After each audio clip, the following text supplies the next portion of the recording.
Hello, and welcome to the Grouping and Mapping course, Chapter 3, Lesson 4. In this video, we will take the mappings that we've created and use them to extract data from our iModel. In the last video, we created our viewer app and added our grouping and mapping widget to it. This gives us quick access to the grouping and mapping service and a path to create groupings and mappings. In this video, we'll see the code necessary to consume groupings and mappings we create, extracting our specialized data from the iModel. This data will be shown in our raw OData widget table. This will serve as a tool for our engineers while they refine the groupings and mappings. To do the extraction, we'll use the OData APIs.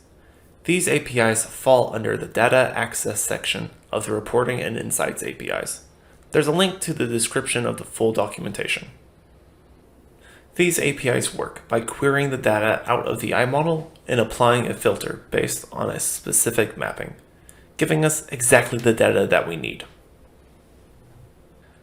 Now that we've talked about the UI layer and the OData API, now let's fill in the client, and there's no better way to do that than see how it's being used in the code. Let's move to the code for our sample application. Our codebase has been updated since last time. In the previous video, we started with a fresh Web Viewer React template. Looking at the Explorer, the context and widget directories have been added. The context directory contains the code for the custom client we've provided for this course. The widget directory contains the code for the raw OData widget. Now, let's look at our raw OData widget and see how it works. We are getting our clients by calling useInsightsClient React hook. If you're unsure about how this works or how the clients are set up in this repository, please see the link in the description. Now, to know how this widget works, let's first relate the code to the widget's UI. The data selection field set component maps to this UI element. This allows the user to select the mappings, grouping, and, if necessary and enabled, property. Once selected, those will be loaded into the widget. The other component is the OData data table.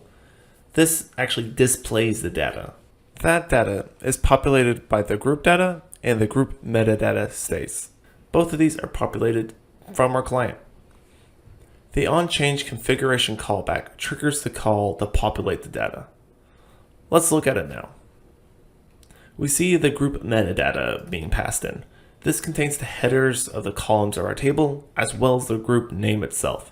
We will use this name to request the group data. That request is made using the get OData reports entity call. We provided a specific iModel and change set, as well as the group name. The URL is based on the name, so that's all we have to provide it. And with that one call, we have all the data pulled out of our iModel using the group. Next, we have load metadata. If we scroll up to look at what this function is doing, we can see it using the mappings client. It is requesting all the properties, each different type, and creating a list of quantity types with them. This will be used later to populate the units inside of the table. Before we look at the table, there's one more thing I want to look at here in the widget, and that is the onChange table selection. As the name implies, this callback handles changes in the table's selected rows. All that it's doing is emphasizing the specific elements using the iTwin.js front-end feature. This will draw attention to the relevant elements, and then later in the function is zooming to them to ensure that they are all in view. Now, with that, let's move over to the table.